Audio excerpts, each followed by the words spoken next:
आदाब, खबरों के साथ हाजिर हूं मैं तरन्नुम रिजवी। सबसे पहले नजर डालते हैं अहम खबरों पर। प्रधानमंत्री मुद्रा योजना के 10 बरस हुए मुकम्मल। 8 अप्रैल 2015 को लागू हुई थी मुद्रा योजना। वज़ीर-ए-आज़म ने मुद्रा योजना के 10 साल मुकम्मल होने पर मुस्तफ़ीदीन से की बातचीत। मुद्रा योजना में ख़वातीन की तादाद सबसे ज्यादा। वज़ीर आला योगी आदित्यनाथ की सदारत में हुई रियासती काबीना की मीटिंग में आई 15 तजावीज़ में से 13 तजावीज़ को काबीना ने दी मंजूर।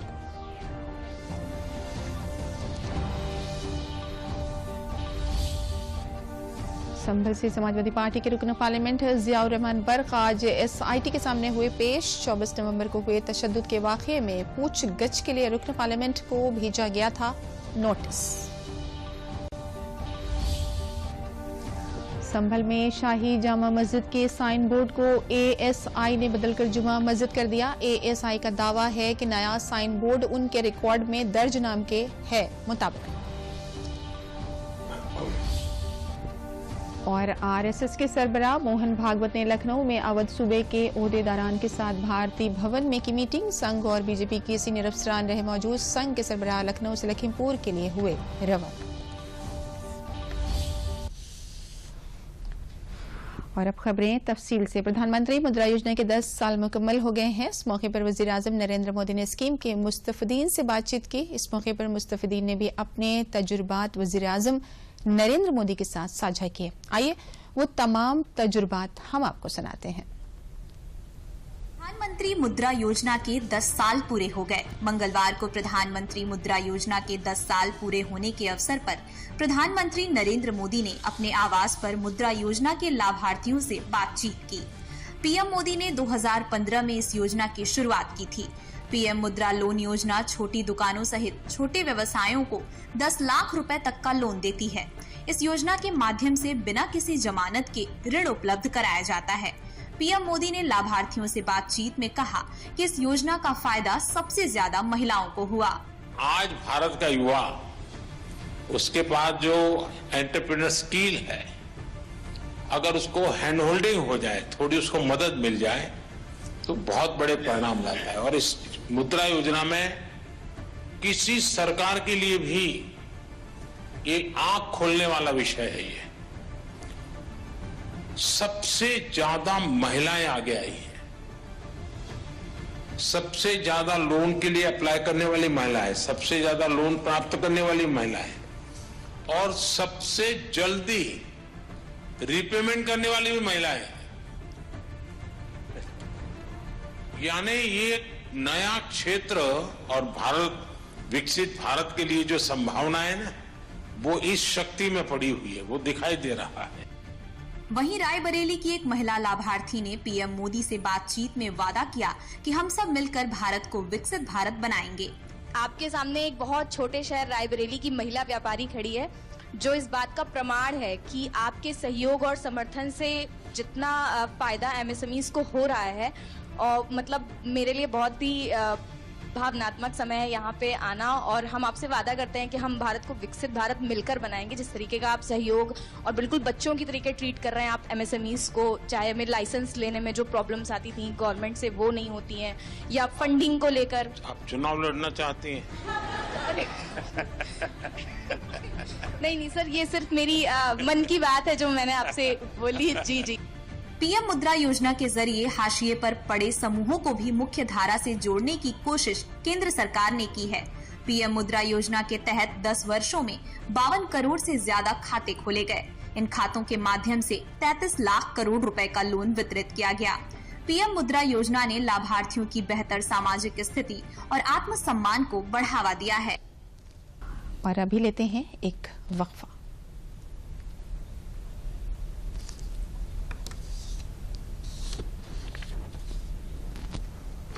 पापा, फीस ज्यादा है। बेटा, याद है बोनस के कुछ पैसे हमने दूसरे खाते में रखे थे?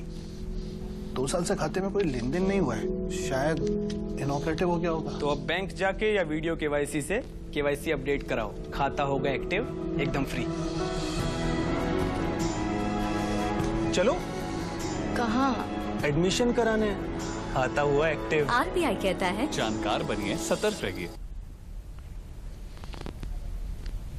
आप देख रहे हैं दूरदर्शन पर खबरें और अब वक्त है अगली खबर का। लखनऊ में वज़ीर आला योगी आदित्यनाथ ने एक मुल्क एक इंतखाब मुहिम के तहत मुनक़िद रियासती सतह की कॉन्फ्रेंस से खिताब किया।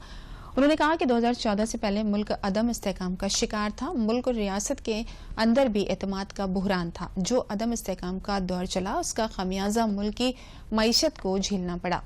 पहले मईशत बहुत कमजोर थी जिसका तस्वुर नहीं किया जा सकता, लेकिन आज ऐसा नहीं है। दुनिया के सामने भारत पहचान बना रहा है।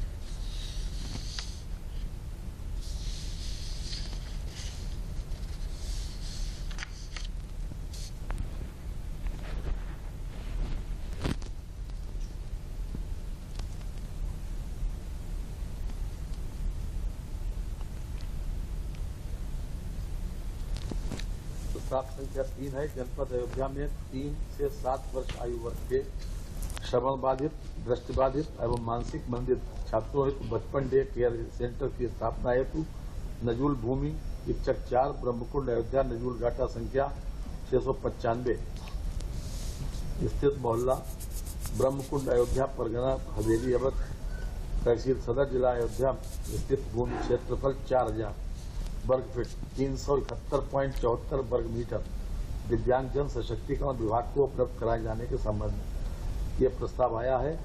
इन लोगों के लिए खास तौर से इसको निःशुल्क भूमि जिला दिव्यांग जन सशक्तिकरण अधिकारी अयोध्या को हस्तांतरित किए जाने पर मंत्रिपरिषद ने सहमति प्रदान कर दी है।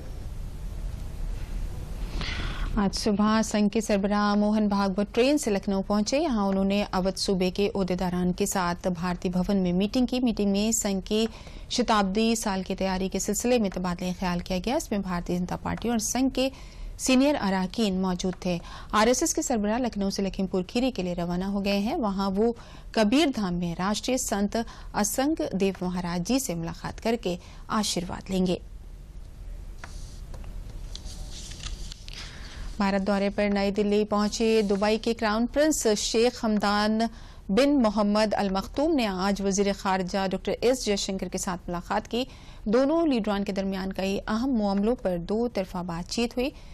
वजीर खारजा डॉक्टर एस जयशंकर ने एक्स पर लिखा कि हमदान बिन मोहम्मद का भारत का पहले सरकारी दौरे की शुरुआत का इस्तकबाल करते हुए बहुत खुशी हो रही है। वजीर खारजा ने वसी ताउन और जिंदगी के रिश्तों के लिए क्राउन प्रिंस की मिस्बत जज्बात की सताइश की और इससे पहले दुबई के क्राउन प्रिंस शेख हमदान बिन मोहम्मद अल मखतूम भारत के 2 रोजा दौरे पर आज नई दिल्ली पहुंचे। क्राउन प्रिंस के तौर पर यह भारत का उनका पहला सरकारी दौरा है।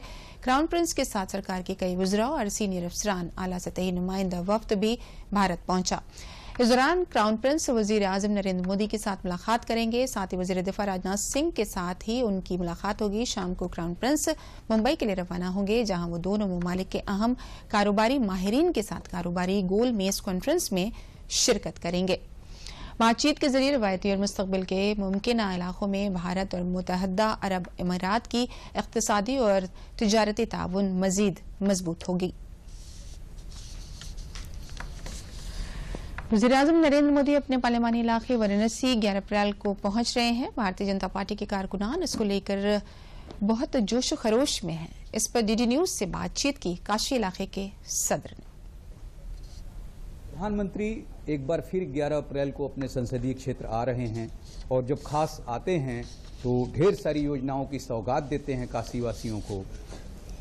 काशीवासियों में तो उत्साह होता ही है, लेकिन जो प्रबंधन है, भारतीय जनता पार्टी जो सबसे बड़ी पार्टी है देश की, क्या कहें विश्व की, वो संभालती है कि किस तरह से प्रधानमंत्री को आना है, कि कौन लोग जो है उनको सुनने के लिए जाएंगे, रैली में क्या व्यवस्था होगी। और इस सब को जो नेतृत्व देते हैं वो काशी क्षेत्र के भाजपा के अध्यक्ष हैं दिलीप सिंह पटेल जी। पटेल साहब, इस बार जो प्रधानमंत्री आ रहे हैं, किस तरह से आप लोग तैयार हैं? बहुत धन्यवाद। देश के यशस्वी प्रधानमंत्री आदरणीय नरेंद्र मोदी जी का आगमन 11 अप्रैल को काशी में हो रहा है।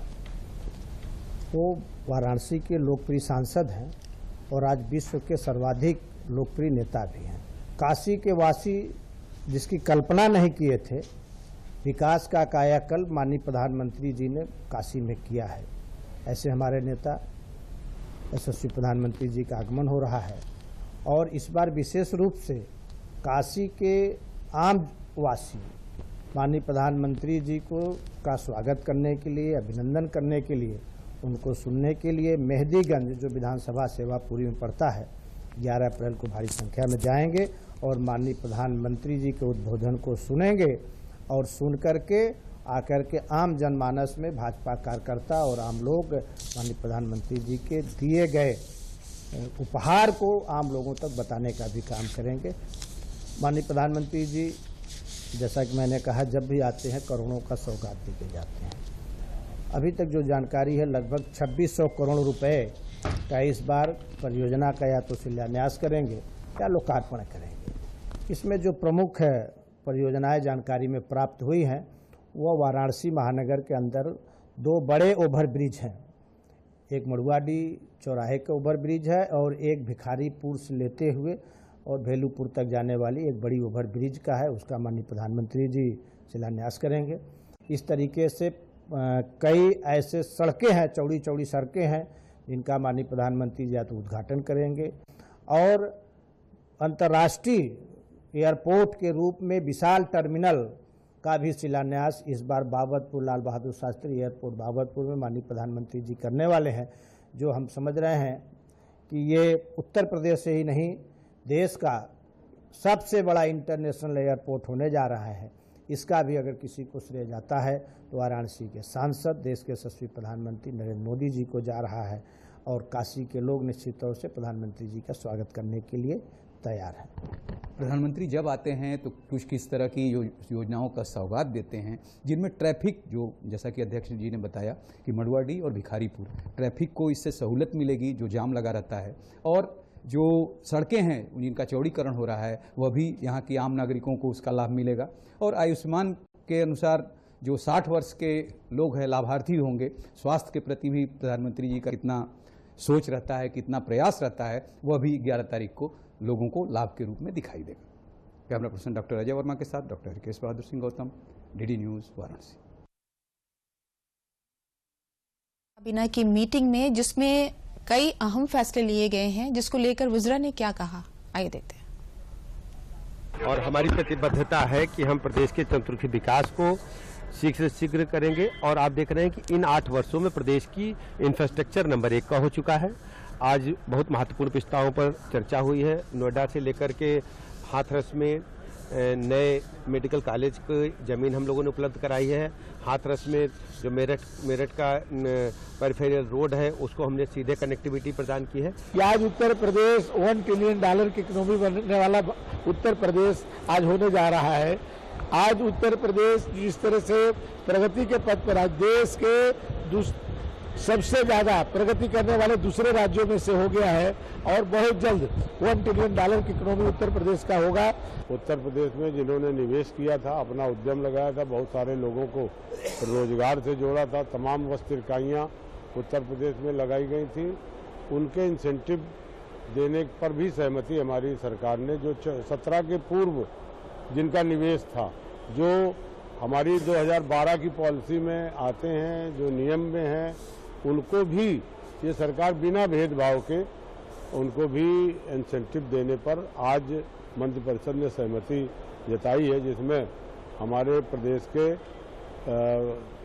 सैकड़ों इकाइयों को इसका लाभ मिलेगा। और इंसेंटिव के लिए जो बहुत दिन से संघर्ष कर रहे थे उनको एक बड़ा इंसेंटिव सरकार की तरफ से मिलेगा। संभल में शाही जामा मस्जिद के दूसरे सर्वे के दौरान हुए तशद्दुद के मामले में दर्ज 335/24 के मुकदमे में नामजद संभल के रुकन पार्लियामेंट ज़ियाउर रहमान बर्ख आज पूछगिछ के लिए SIT के सामने पहुंचे। 3 घंटे की तवील पूछगिछ के बाद समाजवादी पार्टी के रुकन पार्लियामेंट ने बताया कि BNSS की दफा 35 का नोटिस भेजा गया था, उसी के तहत वो यहां पर जांच में ताउन करने के लिए पहुंचे हैं। वहीं SIT के पूछगिछ इंचार्ज कुलदीप सिंह ने बताया कि 24 नवंबर को हादसे में जो मुकदमा दर्ज है उसकी जांच SIT के जरिए की जा रही है। इस सिलसिले में उनकी आज बयान दर्ज किए गए हैं, जो कि कानूनी अमल उसके तहत कार्रवाई की गई है।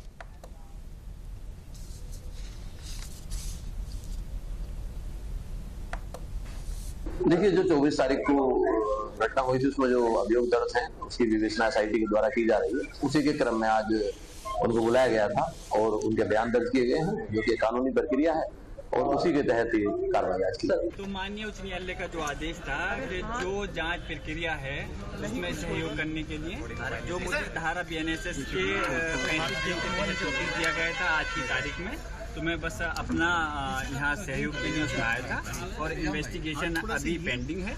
उन्होंने जो सवाल मुझसे किए हैं उसका मैंने उत्तर दिया।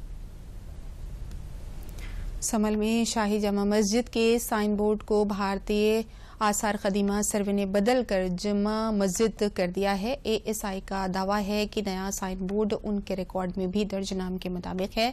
ये बोर्ड जल्द ही पुराने बोर्ड की जगह लेगा। नया साइन बोर्ड को पुलिस चौकी में रखा गया है। ASI के वकील विष्णु शर्मा ने बताया कि मस्जिद के बाहर पहले ASI का एक बोर्ड लगाया गया था, लेकिन मुबैना तौर पर कुछ लोगों ने उसे हटाकर उसकी जगह शाही जामा मस्जिद लिखा हुआ बोर्ड लगा दिया। नया बोर्ड ASI के दस्तावेजात में दर्ज नाम जुमा मस्जिद के मुताबिक जारी किया गया है। शर्मा ने कहा कि मस्जिद अहाते के अंदर पहले से ही इसी नाम का एक नीला ASI बोर्ड मौजूद है। देखिए, जामा मस्जिद तो जो ये है इमारत, ये ASI संरक्षित इमारत है। इस पर पहले भी बाहर की ओर एक बोर्ड लगा हुआ था और वर्तमान में भी एक बोर्ड जब हम मस्जिद में एंटर करते हैं तो राइट हैंड पर ऊपर की ओर लगा हुआ है। जितने भी ASI संरक्षित इमारत होते हैं सबके बाहर ASI संरक्षित इमारत होने का बोर्ड लगा होता है। ऐसे ये भी बोर्ड लगेगा, तो इसमें कोई ऐसा काम नहीं है जो नया काम हो रहा हो। उत्तर प्रदेश सरकार ने अब सभी मदारिस में क्लास 1 से NCERT का निसाब नाफिज कर दिया गया है। इस फैसले का अहम मकसद मदरसों के निसाब में बराबरी लाना है। बहराइच के जिला अखिलियाती बहबूदी अफसर संजय मिश्र ने इस सिलसिले में सभी रियासती ग्रांट और तस्लीम शुदा 301 मदरसों को एक लेटर जारी किया है। खत में वाज़ेह तौर से अहकाम दिए गए हैं कि सभी मदारिस को बेसिक तालीमी काउंसिल के NCERT निसाब पर अमल करना लाजमी है। दरगाह मदरसों के टीचर ने बताया कि सरकार की इस हिदायत पर चलकर मदरसों को तलबा का मुस्तकबिल बेहतर होगा।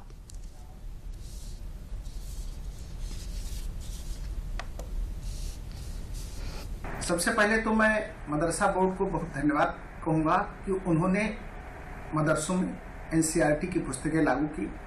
तो अब NCERT पुस्तकें लागू करने का परिणाम ये होगा कि मदरसों की गुणवत्ता बढ़ेगी और जो बच्चे मदरसों में पठन पाठन का कार्य कर रहे हैं, मदरसों में पढ़ने आ रहे हैं, उनकी लाइफ की क्वालिटी बढ़ेगा, उनको रोजगार के अवसर बढ़ेंगे। पत्र भी कल जारी किया है सभी मदरसों को कि बिना किसी टाल मटोल के, बिना किसी लापरवाही के सब लोग अपने यहाँ NCERT पाठ्यक्रम ही लागू करेंगे, जिससे निरीक्षण के समय हमको NCERT की पुस्तकें मदरसों में उपलब्ध हो और NCERT को बेस बना करके ही मदरसों में पठन पाठन का कार्य कराया जाएगा। इससे मदरसे का और बच्चों का बहुत फायदा होगा। फायदा ये है कि जब बच्चे आगे तरक्की करेंगे और कंपटीशन करेंगे और दूसरी पढ़ाई आगे करेंगे, डॉक्टर की, इंजीनियर की, IPS की, तो उसमें बच्चों को काफ़ी सहूलत मिलेगी। और दीनी तालीम के साथ साथ ITI जो लगाया है, अगर इस साइड से पढ़ते हैं तो काफ़ी सहूलतें बच्चों को मिलेगी और उनको आगे की तैयारी में भी बहुत काफ़ी लाभ मिलेगा। फतेहपुर जिले के हथगांव थाना इलाके के अखरी गांव में एक मामूली तनाज़े और पुरानी रंजिश में 3 लोगों का गोली मारकर कत्ल कर दिया गया। किसान लीडर पप्पू सिंह, उनके बेटे अभय सिंह और भाई रिंकू सिंह का कत्ल हुआ है। इस दिल दहला देने वाली वारदात में एक ही कुनबे के 3 लोगों की जान चली गई। पुलिस ने तीनों मुलजिमीन को गिरफ्तार कर लिया है और दीगर शामिल मुलजिमीन की तलाश जारी है, जिसके लिए 10 टीमें बनाई गई हैं। ADG जोन प्रयागराज भानु भास्कर और IG रेंज प्रयागराज प्रेम गौतम ने पुलिस सुपरिटेंडेंट के साथ जाए हादसे पर पहुंचकर हादसे का जायजा लिया और मुलजिमीन के खिलाफ सख्त से सख्त कार्रवाई किए जाने के पुलिस सुपरिटेंडेंट को अहकाम दिए हैं।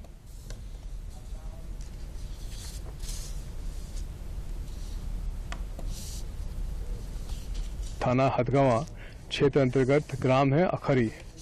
इसमें लगभग 1 किलोमीटर दूर मोटरसाइकिल से सवार होकर श्री विनोद सिंह उर्फ पप्पू सिंह, अनूप सिंह उर्फ पिंटू पुत्र श्री लाल बहादुर, अभय प्रताप पुत्र श्री विनोद सिंह उम्र 21 वर्ष जो है, ये तीनों निवासी हैं अखरी ग्राम अखरी के थाना हथगावा के। ये अपने खेत पे गेहूं कटवाने जा रहे थे, तभी ट्रैक्टर पे सवार सुरेश पुत्र रामाश्रे, पीयूष सिंह पुत्र सुरेश और सज्जन पुत्र राजेंद्र सिंह और भूपेंद्र पुत्र सुरेश और विवेक पुत्र कल्लू, ये सभी लोग आए और इनके साथ ये ज्ञात हुआ है कि कोई पुरानी रंजिश भी थी। उसमें इन्होंने विनोद, अनूप और अभय प्रताप तीनों को गोली मार के हत्या करने की सूचना प्राप्त हुई। उसके बाद जो है लगभग 8 या 10 टीमें जो है अलग अलग जगह पे दबिश की गई। 8 और 10 टीमें जो दबिश की गई उस पर 3 आरोपियों को हिरासत में ले लिया गया है। जितने आरोपी हैं सबको गिरफ्तार करना है और गिरफ्तार करके उनके खिलाफ सख्त कार्रवाई करनी है।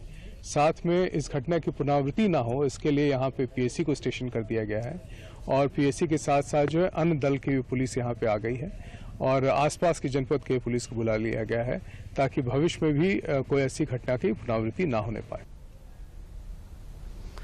कुशीनगर में तालीम के मंदिर को एक टीचर के जरिए दागदार करने का मामला रोशनी में आया है। कॉलेज में काम करने वाले मुस्लिम टीचर और तलबा का काबिल एतराज हालत में वीडियो तेजी से वायरल हो रहा है। बताया जा रहा है कि मोइनुद्दीन अंसारी नाम का टीचर पहले भी कई हिंदू लड़कियों को टारगेट कर चुका है, लेकिन शर्म और खौफ से किसी भी तलबा ने शिकायत नहीं की। मुलजिम टीचर कसिया थाने के मल्लू डीहा वाक़े कृषक इंटर कॉलेज में तैनात है। पुलिस ने वीडियो का नोटिस लेते हुए और तलबा को कुनबों के जरिए तहरीर देने के बाद फौरी तौर पर मुकदमा दर्ज कर मुलजिम असातिज़ा को गिरफ्तार कर लिया है।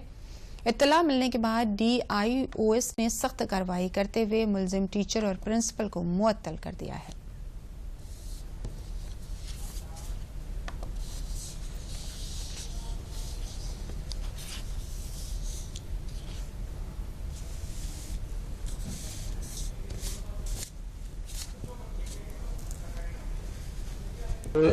कृषक इंटर कॉलेज मलबुडी का मामला है, कस्या क्षेत्र का है और जो वीडियो चल रहा है, जो भी घटना हुई है बहुत निंदनीय है और इस संबंध में कार्रवाई भी किया जा रहा है जिसमें जो दोषी शिक्षक है उसको निलंबित कर दिया गया है। इसके अलावा प्रधानाचार्य को भी निलंबित कर दिया गया है और एक जांच टीम का गठन किया गया है और इसके बाद जांच के बाद जो भी दोषी पाया जाएगा कार्रवाई किया जाएगा उसके ऊपर।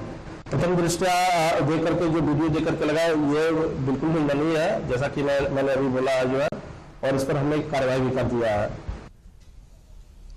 स्वच्छता और हमा जहद देही तरक्यात को नई सिमत देने के मकसद से गोंडा जिला इंतजामिया ने एक जदीद तकनीक पर मबनी निगरानी मुहिम की शुरुआत की है।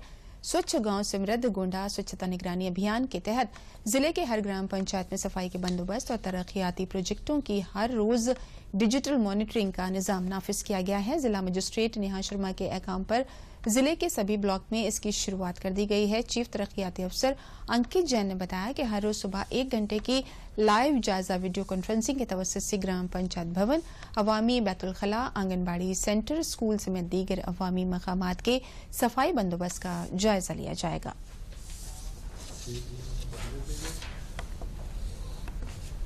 जो हमारे RRC केंद्र बने हुए हैं, जो डोर टू डोर कलेक्शन की जो व्यवस्था बन रही है, सफाई की जो व्यवस्था निर्धारित है पंचायती राज के द्वारा, उसमें ग्राम पंचायतों में रोज सुबह उसका एक आकलन किया जाएगा जिसमें वरिष्ठ अधिकारी जो हैं वो जिले स्तर से, ब्लॉक स्तर से वे जुड़ेंगे और एक डेडिकेटेड वे में डेडिकेटेड कमांड कंट्रोल सेंटर की तर्ज पे इसका एक अनुश्रवण व्यवस्था बनाई जा रही है और ये देखा जाएगा कि नियमित अनुश्रवण हो और साफ सफाई व्यवस्था जो है उसमें सुदृढ़ीकरण हो। संचारी रोग अभियान भी, जैसे आपको जानकारी है कि इस समय पे इस अभियान पर हम लोगों की प्रमुखता से कार्य करने के लिए निर्देश हैं, तो उसके तहत भी इसमें एक बेहतर व्यवस्था हम लोग इंश्योर करा सकें, उस तरफ ये प्रयास है। खबरों में बस इतना ही। इजाजत दीजिए। तरन्नुम को शब खैर।